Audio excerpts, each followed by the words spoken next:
आश्रम जाएंगे नीतीश, तेजस्वी होंगे बिहार के सीएम। तेजस्वी से बोले नीतीश, आपको ही बिहार आगे ले जाना है। आरजेडी का दावा, जल्द दिल्ली में सक्रिय होंगे नीतीश कुमार। नीतीश के पीएम पद की दावेदारी से कांग्रेस परेशान। नीतीश कुमार आश्रम जाएंगे, घर बैठ जाएंगे या फिर दिल्ली चले जाएंगे। पटना को वो भूल जाएंगे। पटना में शासन नीतीश नहीं तेजस्वी चलाएंगे। वो बिहार के मुख्यमंत्री बनेंगे। नीतीश कुमार का बिहार में अब ज्यादा रोल नहीं होगा, वो मार्गदर्शन में होंगे। वैसे मार्गदर्शन में अपने नेताओं को डालने का चलन इस समय बीजेपी में चल रहा है, लेकिन राजनीति में जो अच्छी बातें होती हैं उसे नेता अपने विरोधियों से सीख लेता है, और बिहार में भी बीजेपी के दूसरे दल ये अच्छे विचार सीख रहे हैं। अब तक सीएम पद पर तेजस्वी यादव दावे की बातें आरजेडी के नेता ही बोल रहे थे। उनके बयान जेडीयू को तीर की तरह चुभ रहे थे। वैसे तीर जेडीयू का चुनाव निशान है, लेकिन इसका इस्तेमाल आरजेडी के लोग कर रहे थे, और जिस पार्टी का निशान उसी पर निशाना साध रहे थे। जेडीयू नेताओं को परेशानी हुई तो उन्होंने नीतीश से शिकायत की। नीतीश ने लालू से बात की और लालू ने अपने नेताओं को समझाया, कुर्सी जब मिलना ही है तो शोर शराबा कर बात काहे बिगाड़ रहे हो। नीतीश को परेशान ना करो, कुछ दिन शांत रहो। लालू के निर्देश पर कुछ दिन का असर भी दिखा, लेकिन फिर तेजस्वी की ताजपोशी की बात शुरू हो गई। जगदानंद सिंह को जिस तरह से मनाया गया, वापस पार्टी में ऑफिस लाया गया, साफ हो गया कि नीतीश कुमार का दौर अब बीतने वाला है। पटना में तेजस्वी राज आने वाला है। जेडीयू में इसे लेकर बेचैनी भी दिख रही है, और ये बेचैनी कुढ़नी विधानसभा सीट पर हुए उपचुनाव ने और बढ़ा दी है। हर समीकरण पक्ष में था, सत्ता थी, प्रशासन का समर्थन था। बीजेपी के बड़े नेता कुढ़नी से दूर रहे थे, क्योंकि दिल्ली तक संदेश था कि कुढ़नी में बीजेपी हार रही है। इसलिए बीजेपी ने पूरा चुनाव स्थानीय नेताओं के ऊपर छोड़ दिया। लेकिन जो परिणाम आए उससे नीतीश कुमार को अपनी कमजोरी का एहसास हो गया।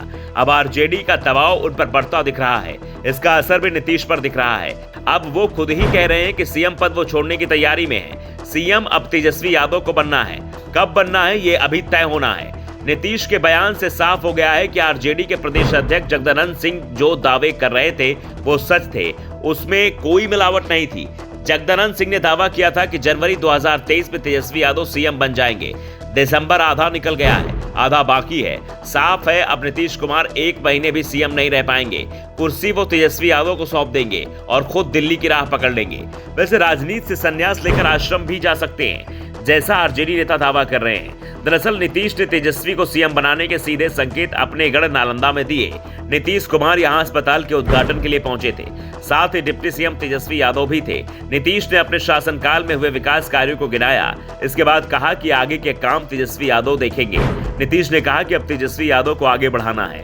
तेजस्वी को आगे बढ़ाने वाला बयान नीतीश कुमार बार बार दे रहे हैं, जिसके बाद संकेत मिल रहे हैं कि जल्द ही वो सीएम पद छोड़ने वाले हैं। लोकसभा चुनाव में अब ज्यादा वक्त नहीं बचा है, 1.5 साल से कम का समय बचा है। राजनीति में ये वक्त बहुत कम माना जाता है, और खासकर देश के चुनाव के लिए। विधानसभा चुनाव में तो 6 महीने में सब कुछ ठीक कर लिया जाता है, लेकिन लोकसभा चुनाव में विपक्ष के लिए पहले एकजुट होना ही सबसे बड़ा काम होता है। और आरजेडी की ओर से तो अब खुलकर कहा जाने लगा है कि नीतीश कुमार दिल्ली संभालेंगे। 2024 का लोकसभा चुनाव महागठबंधन नीतीश कुमार के नेतृत्व में लड़ेगा। बीजेपी मुक्त भारत बनाएंगे और नीतीश कुमार को पीएम बनाएंगे। वो बात अलग है कि नीतीश के नाम को समर्थन बिहार के बाहर कहीं मिलता नहीं दिख रहा है। बिहार में महागठबंधन में नीतीश को लेकर एक राय बनती नहीं दिख रही है। वाम दल हो या फिर कांग्रेस, नीतीश के नाम पर तैयार होते नहीं दिख रहे हैं। कांग्रेस ने तो साफ कर दिया है कि राहुल गांधी जिसे चाहेंगे वो ही पीएम उम्मीदवार होगा। और जहां तक बात विपक्ष के नेतृत्व की है, तो नेतृत्व नीतीश नहीं कांग्रेस के हाथ में होगा, और राहुल गांधी विपक्षी गठबंधन का नेतृत्व करेंगे। Bureau report, the such India.